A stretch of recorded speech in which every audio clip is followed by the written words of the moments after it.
వచ్చేసి trip budget చెప్తా చూడండి. మనం ఇంటి దగ్గర నుంచి హైదరాబాద్ నుంచి గోవా ఎయిర్పోర్ట్ వరకు పర్ హెడ్ వచ్చేసి 6500 అయితే ఛార్జ్, అది ఫ్లైట్ టికెట్. నెక్స్ట్ వచ్చేసి హోటల్, మనం ఈరోజు ఉన్నది వచ్చేసి లీ మెరిడియన్ హోటల్. ఇది పర్ డే వచ్చేసి 7500 అయితే ఛార్జ్ చేస్తారు. నెక్స్ట్ మేము 3 మెంబర్స్ ఉన్నాం కాబట్టి ఎక్స్ట్రా పర్సన్కి 2000 అయితే ఛార్జ్ చేసి ఎక్స్ట్రా బెడ్ అట్లా ఇస్తారు. సో మళ్ళీ ఇంకోటి తార్ తీసుకున్నాం కదా, తారు మొత్తం 3 డేస్కి కలిపి 14,000 అయితే ఛార్జ్ చేసారు. సో ఇక్కడ బైక్ రెంటల్స్ కూడా ఉన్నాయి. ఐ థింక్ మోస్ట్లీ అయితే ఇప్పుడు నేను బైక్ రెంటల్ కూడా తీసుకున్నామని చూస్తున్నా, దాని డీటెయిల్స్ కూడా చెప్తా. నెక్స్ట్ వచ్చేసి హోటల్ అయితే చాలా బాగుంది, నేను హోటల్ మొత్తం కూడా ఫుటేజ్ చూపిస్తా. ఎవరైనా గోవా రావాలనుకుంటే బై ట్రైన్, బై రోడ్వే మన కార్లో కూడా రావచ్చు. ట్రైన్లో వచ్చేసి మనకు తక్కువ బడ్జెట్లో అయిపోతుంది, అరౌండ్ 400 to 500 600 చేంజ్లో నాకు ట్రైన్ టికెట్ కూడా దొరికేస్తుంది. ఇంకా కార్లో అనుకుంటావా, కార్లో ఒక 5 మెంబర్స్ అనుకున్నా కూడా పర్ హెడ్ 10 to 15,000 పెట్టుకుంటే ఇంకా వేరే లెవెల్లో ఎంజాయ్ చేయొచ్చు. 50,000లో ట్రిప్ మొత్తం అవ్వచ్చు. ఎందుకంటే లాస్ట్ ఒక 2 years బ్యాక్ అయితే నేను మా ఫ్రెండ్స్ తోటి వచ్చిన, అది కూడా చాలా బాగుండే. బట్ ఇట్లా హోటల్స్లో కాకుండా రిసార్ట్స్లలో ఉండే, ఇంకా ఒకరోజు హోమ్ స్టేస్లో కూడా ఉండే. ఇక్కడ గోవాలో వచ్చేసి హోమ్ స్టేస్ కూడా చాలా బాగుంటాయి.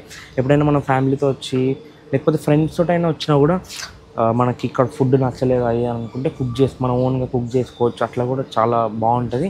అట్లా కూడా నేను ఒకసారి ఎక్స్పీరియన్స్ అయితే చేసిన. ఇక్కడికి వచ్చేసి మనకి 7,500 హోటల్ కాస్ట్ కాబట్టి దాంట్లో వచ్చేసి బ్రేక్ఫాస్ట్ ఒకటి బఫే, ఇంకా మిగతాదంతా చార్జబుల్లే. ఏ స్టార్టర్ ఆర్డర్ చేసుకున్నా, ఏం ఆర్డర్ చేసుకున్నా మినిమం 800 ఉంది. 800. Guys, good morning. ఈరోజు మన గోవా ట్రిప్లో డే 2 అనమాట. డే 2 ఇప్పుడైతే ప్రజెంట్ అయితే యాక్చువల్లీ ఎర్లీ మార్నింగే లేచి సన్ రైజ్కి అయితే వెళ్దాం అనుకున్నాం. బట్ ఏమైందంటే నిన్న 5 kilometers బీచ్లో నడిచి ఫుల్ అరిచిపోయినా. ఇప్పుడు వచ్చేసి టైం ఎంత అవుతుందంటే 9:30 AM అవుతుంది. ఇప్పుడు లేచినాం కాబట్టి ఇంకా బ్రేక్ఫాస్ట్ టైం కాబట్టి బ్రేక్ఫాస్ట్ అయితే చేసేద్దాం. సో మనకి కాంప్లిమెంటరీ బ్రేక్ఫాస్ట్ ఉంది కాబట్టి ఏమేమి బ్రేక్ఫాస్ట్ ఉందో చూపించేస్తుంది కాబట్టి.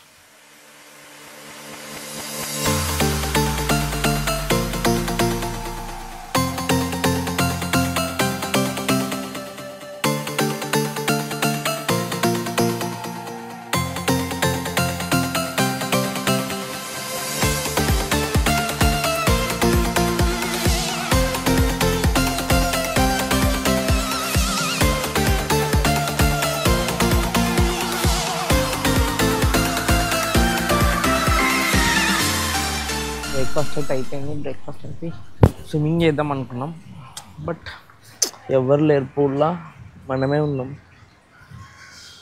ఇంకోటి ఈరోజు సాటర్డే కాబట్టి స్నానం చేసి మరి బ్రేక్ఫాస్ట్ చేయాల్సి వచ్చింది. ఇప్పుడు స్విమ్మింగ్ దిగితే మళ్ళీ స్నానం చేయాలా, బీచ్కి వెళ్ళినా కూడా మళ్ళీ స్నానం చేయాలా. బీచ్కి అయితే పెద్ద సమస్య వచ్చి పడిందే, ఇప్పుడు ఏం చేద్దాం. బీచ్కి అయితే ఈవినింగ్ పోదాం.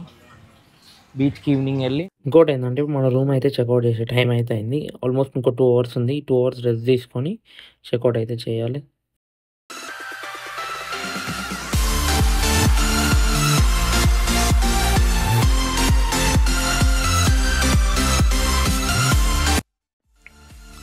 మనం ట్రావెల్ చేసేటప్పుడు ఏదైనా పెద్ద టాస్క్ ఉందంటే ఈ రూమ్ వెకేట్ చేయడమే. ఎందుకంటే రూమ్లో ప్రతి ఒక్కటి చెక్ చేసుకొని మళ్ళీ బ్యాగులు అన్నీ ప్యాక్ చేసుకోవాలి, ఏమన్నా మిస్ అయినామా అది దాన్ని ప్రతిదీ చెక్ చేయాలి. చూస్తున్నారు కదా ఎంత కష్టపడుతున్నాను. ఆల్మోస్ట్ ఇది 20 minutes పైనే పట్టింది నాకు అది మొత్తం ప్యాక్ చేయడానికి. ప్రతిసారి ఏదైనా ట్రిప్కి వెళ్తే అక్కడే అన్నీ ప్యాక్ చేయాలి. అప్పుడైతే తెలియలే కానీ ఇప్పుడైతే తెలుస్తుంది ఎంత టైం పడుతుంది ఏందనేది.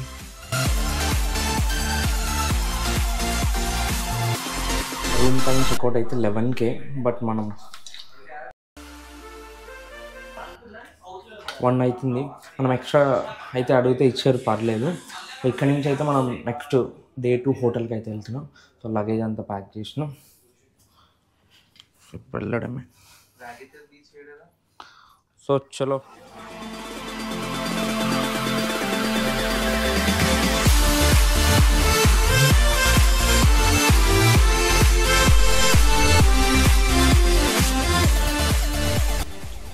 ఇప్పుడు వచ్చేసి మనం నెక్స్ట్ హోటల్ స్టేకి అయితే వెళ్తున్నాం.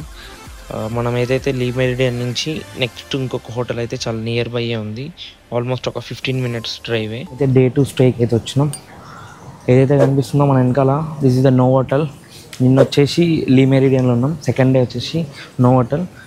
సో ఇప్పుడే కార్ కూడా వెనకాల ఉంది కదా, ఇప్పుడే లగేజ్ అయితే డ్రాప్ చేస్తున్నాం. సో చలో పైకి అయితే వెళ్ళిపోదాం.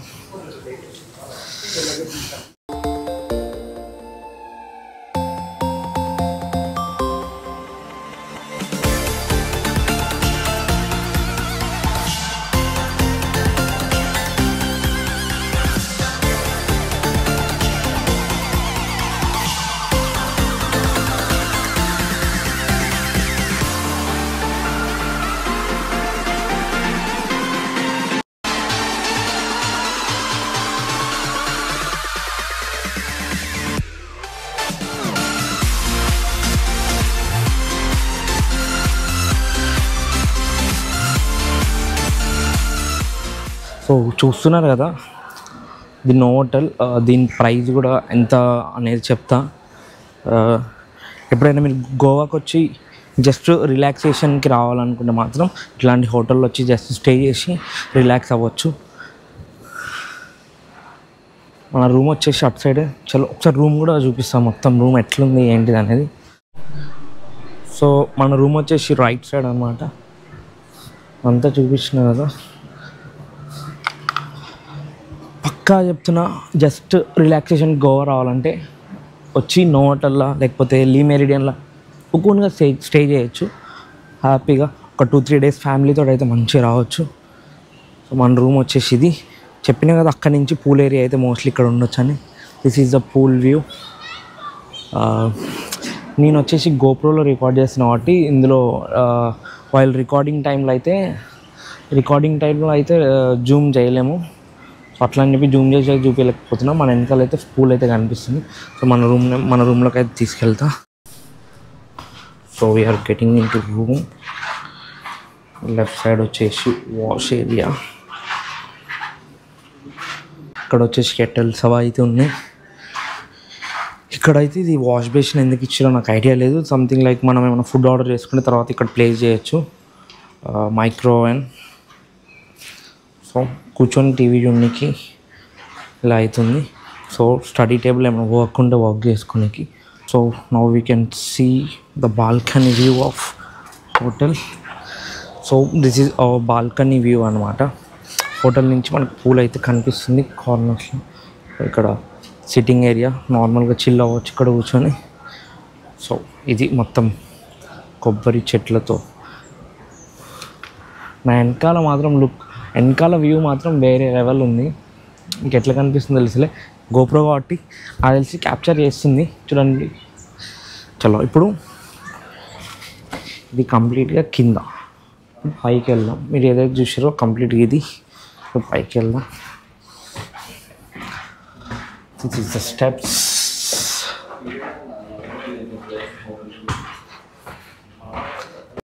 So bedroom. సో ఫస్ట్ అయితే ఇది చూపిస్తా. సో ఎంట్రీకి రాగానే ఇక్కడ నైస్ మిర్రర్ అయితే ఉంది. ఇక్కడికి రాగానే వాష్ బేసిన్, టాయిలెట్. బట్ నాకు ఒక డౌట్ ఏంటంటే, స్నానం చేసి మనం కింద వరకు అయితే కనిపిస్తాం. Okay, here we go. మనం కిందకైతే చేసుకోవచ్చు, దాన్ని కిందకైతే చేసుకోవచ్చు. సో నా బెడ్రూమ్కి వచ్చేసరికి కింగ్ సైజ్ బెడ్, ఒక టీవీ. సో వాల్ పెయింట్ అయితే చాలా బాగుంది, వేరే పైన స్టే. సో అక్కడ వచ్చేసి ఇది ఇద్దరు కూర్చోనికి ఉంది. ఒక వ్యూ చూస్తున్నారు కదా, వేరే లెవెల్ ఉంది. ఐ థింక్ ఇక్కడ కింద ఉన్నది మనం ఉన్నది. వ్యూ చూడొచ్చు. సో నాకైతే పిచ్చగా నచ్చేసింది. అంబియన్స్ కానీ స్టే మాత్రం నెక్స్ట్ లెవెల్. లీ మెరిడియన్ వచ్చేసి హోటల్ అయితే లైక్ ప్రీమియం అయితే ఉంది. ఇది చాలా లగ్జరియస్గా ఉంది. ఫారెన్లో మన ఇల్లులు ఉంటాయి చూడండి, సేమ్ అట్లనే ఉంది బిల్డింగ్స్. మనం పూల్లోకి అయితే వెళ్తున్నాం. ఆల్రెడీ పూల్లో అయితే చాలామంది ఉన్నారు. ఇక్కడ కనిపిస్తున్నారు. ఈ పూల్ చిన్నగా ఉంది, పెద్ద ఉంది.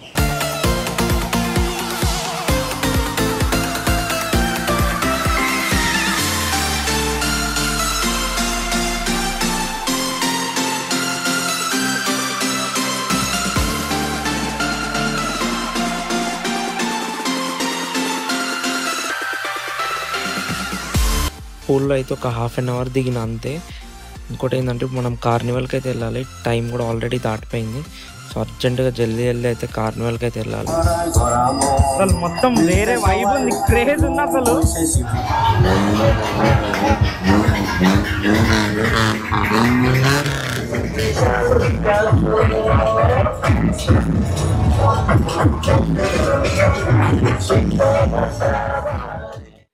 కార్నివల్ అయితే అయిపోయింది. సో ఏదైతే కార్నివల్ వీడియో ఉందో ఆ లాగ్ నేను సపరేట్గా ఆల్రెడీ అప్లోడ్ చేశాను. ఎవరైతే చూడలేరో ఈ వీడియో కింద డిస్క్రిప్షన్లో లింక్ అయితే పెడుతున్నాను, కంపల్సరీగా చూడండి. చాలా ఫన్ ఉంటుంది, కంపల్సరీగా మీరు కూడా ఎంటర్టైన్మెంట్ అవుతారు. సో ఇప్పుడైతే హోటల్ రూమ్కి అయితే వెళ్ళిపోదాం. చలో. సో మనం పొద్దున తిన్నది బ్రేక్ఫాస్ట్, అప్పటి నుంచి అయితే మనం ఏం తినలే. ఇంకా ఒక దగ్గర అయితే షుగర్ కేన్ జ్యూస్ తాగినాం కార్నివల్ల, అంతే. ఇంకా ఏం లేదు, వాటర్ మీదనే. ఐ థింక్ నాకు తెలిసి మార్నింగ్ బ్రేక్ఫాస్ట్ బాగానే తిన్నాం. ఆకలి అనేది గుర్తు రాలే మెయిన్ థింగ్. మధ్యలో ఒక దగ్గర జ్యూస్ తాగిన దగ్గర కొంచెం వాటర్ ప్రాబ్లం వల్ల తాగినాం. ఇప్పుడు వచ్చేసి టైం ఎంత అవుతుందంటే 10:30 కనిపిస్తుందా, 10:30 అవుతుంది. ఇప్పటివరకు డిన్నర్ చేయలే. సో ఇప్పుడైతే ఈరోజు సాటర్డే కాబట్టి వెజ్లో అంత వెరైటీస్ ఏమి ఉండవు కాబట్టి ఇప్పుడు వెళ్ళి ఏదో ఒక స్నాక్స్ లెక్క పిజ్జా లాంటిది ఆర్డర్ పెట్టిండే.